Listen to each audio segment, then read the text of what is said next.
Mélodie et accompagnement. Distinguer les plans sonores en musique.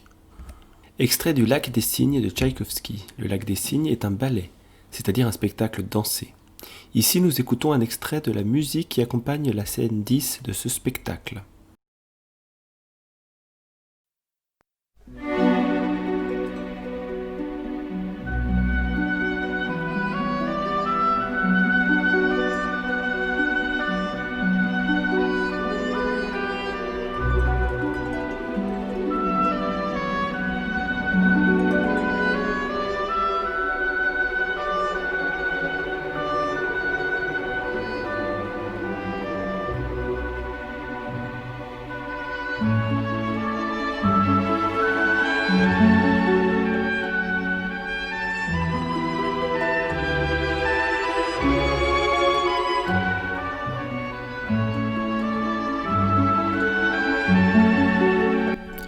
Mélodie et accompagnement.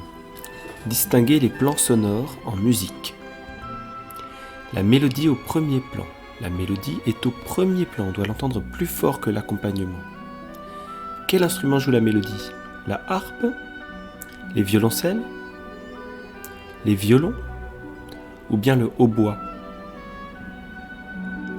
L'instrument qui joue la mélodie, c'est donc le hautbois. L'accompagnement est au second plan. Il est au second plan, on doit l'entendre moins fort que la mélodie. Quel instrument accompagne? La harpe, les violoncelles ou les violons? Eh bien, tous ces instruments accompagnent la mélodie jouée par le hautbois. L'accompagnement peut être composé de plusieurs parties. Ici, plusieurs instruments accompagnent la mélodie, mais de façon différente. La harpe joue des arpèges. Les violoncelles jouent des basses en pizzicato, en pinçant les cordes. Les violons jouent des accords en trémolo, en faisant trembler l'archet. Donc il y a un accompagnement constitué de plusieurs fonctions, plusieurs groupes, qui vont donc tous ensemble accompagner la mélodie. La mélodie aurait pu être accompagnée simplement par la harpe, ou bien par les violoncelles, ou par les violons, mais le compositeur donne une ambiance plus riche en créant un accompagnement qui est fait de plusieurs parties jouées en même temps. Donc pour récapituler, la mélodie est au premier plan, l'accompagnement au second plan, et l'accompagnement peut être constitué de différentes parties.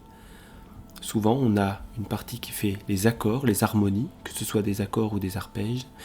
Il y a une partie qui fait plutôt la rythmique, et une partie qui fait plutôt la basse. Mais l'ensemble doit rester au second plan par rapport à la mélodie.